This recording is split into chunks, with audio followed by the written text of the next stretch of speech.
नमस्कार, खबर समय जगत में आपका स्वागत है। मैं हूं आपके साथ अंकिता और आइए अब खबर देखते हैं विस्तार से। भोपाल अखिल भारतीय विद्यार्थी परिषद ने आरोप लगाया है कि प्रदेश में संचालित कृषि विश्वविद्यालय में भारी अनियमितता है। परिषद के कार्यकर्ताओं का कहना है कि जवाहरलाल नेहरू कृषि विश्वविद्यालय अधिनियम 1963 एवं राजमाता विजयराजे सिंधिया कृषि विश्वविद्यालय अधिनियम 2009 के अनुसार इनके अधिकारिता क्षेत्र में अन्य कोई विश्वविद्यालय या शिक्षण संस्थान कृषि शिक्षा अनुसंधान एवं विस्तार में उपाधि और प्रशिक्षण प्रदान करने हेतु सक्षम नहीं होगा और भारत के प्रत्येक राज्य में कृषि शिक्षा और अनुसंधान किसान कल्याण एवं कृषि विकास विभाग के तहत आता है, जो कि राज्य सूची का विषय है। फिर भी वर्तमान समय में इन दोनों विश्वविद्यालय के अधिनियम का उल्लंघन करते हुए इनके अधिकारिता क्षेत्र में 6 शासकीय गैर कृषि परंपरागत विश्वविद्यालय एवं 40 से अधिक निजी विश्वविद्यालय कृषि शिक्षा में उपाधि प्रदान कर रहे हैं, जो दुर्भाग्यपूर्ण है।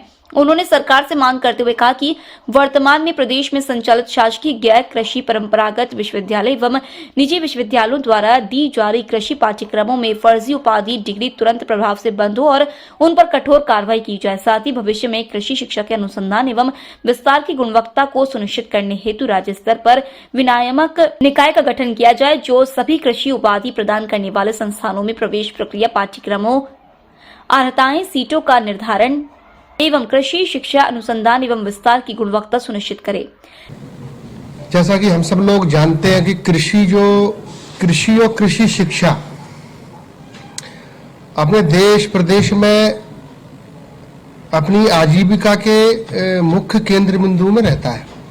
हम सब जानते हैं, सुना भी है, और एक फैक्चुअल डेटा देखें तो 70% लगभग पॉपुलेशन है वो एग्रीकल्चर पर डिपेंड है।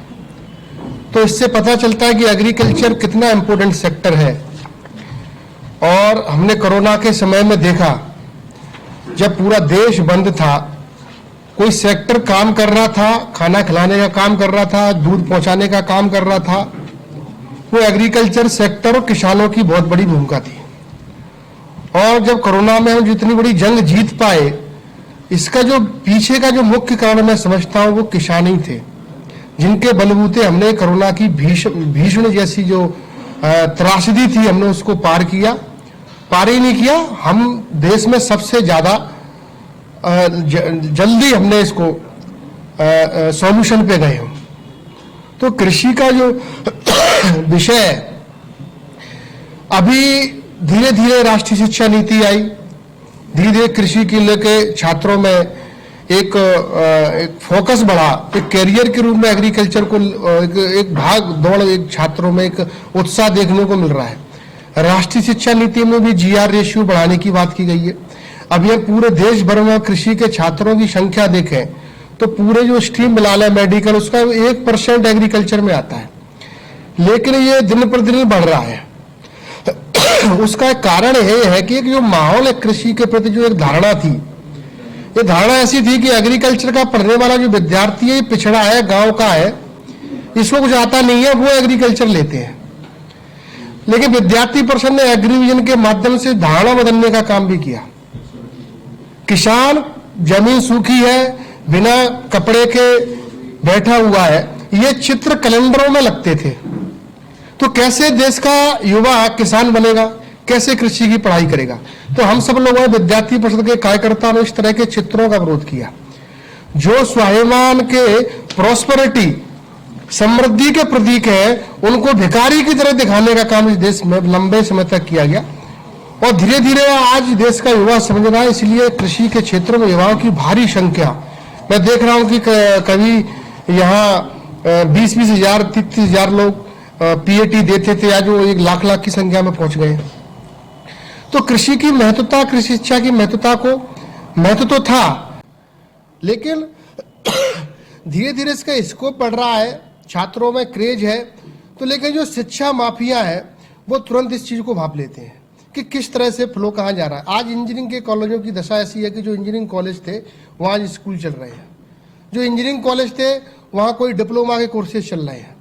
तो इसी तरह से अब एग्रीकल्चर को में षड्यंत्र पूर्वक प्रदेश में काम होने लगा है। मैं प्रदेश नहीं कहूँगा, देश में एक तरह से षड्यंत्र पूर्वक काम चलने लगा और शिक्षा माफियाओं ने अब धीरे धीरे के एग्रीकल्चर कॉलेज खोलने लगे, बिना किसी ICR के मान्यता के, बिना किसी कृषि विद्यालय के मान्यता के। आज प्रदेश में 40 विद्यालय है, 6 विश्वविद्यालय जिसमें कृषि की डिग्रियां बांटी जा रही हैं।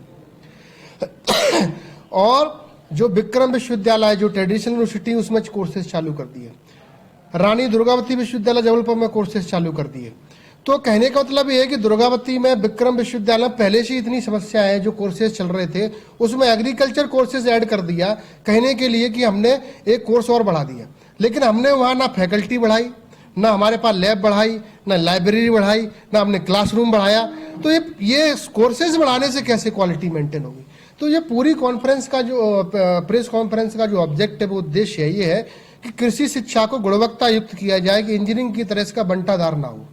इसलिए जितने भी कृषि के कॉलेज प्रदेश में चल रहे हैं उनको बंद किया जाए और आईसीआर के अकॉर्डिंग जो उनके मापदंड हैं, जैसे मिनिमम 300 मतलब 300 एकड़ जमीन चाहिए। आज जहां जहां कृषि महाविद्यालय चल रहा है 300 एकड़ तो पूरी नहीं है उनके पास। तो ऐसे तमाम तरह की फैकल्टी का उनका एक पैमाना है, लेबोरेटरी है, लाइब्रेरी है, कैंटीन है। तो जिस तरीके से आईसीआर के नॉर्म से उसके अकॉर्डिंग चलना चाहिए और आईसीआर से मान्यता लेकर चलना चाहिए। तो जिस तरीके से पूरे प्रदेश में एग्रीकल्चर शिक्षा को लीपापोती जिस तरह से इंजीनियरिंग शिक्षा की हुई, उसी तर्ज पर एग्रीकल्चर शिक्षा की लीपापोती करने का ये शिक्षा माफिया काम करने लगे हैं। इसका विद्यार्थी परिषद प्रजोर विरोध करती है, विरोध ही नहीं करती है। इस पे कार्रवाई करे सरकार और कार्रवाई करके को बंद करे। जो विद्यालय महाविद्यालय आईसीआर से मान्यता लेके और विश्वविद्यालय जीएन के भी विश्वविद्यालय है और राजमाता कृषि विश्वविद्यालय ग्वालियर उससे मान्यता लेकर ही हम इसको चालू करें। तो जिस तरीके से आज देश भर में हमने ये आज मध्य प्रदेश में हम लोग बैठे हैं, देश भर में अभियान लिया हुआ है। हमने इससे पहले भी हमने गुजरात में हमने PIL दायर की थी इसके खिलाफ और हम जीते और आईसीआर ने बिल्कुल इस पे रोक लगा दी कि हम मान्यता उसी को जो छात्र एक्रेडिटेशन आईसीआर से मिला है। खबर समय जगत के लिए कैमरामैन शिवम कुशवाहा के साथ आदित्य सराठे की रिपोर्ट।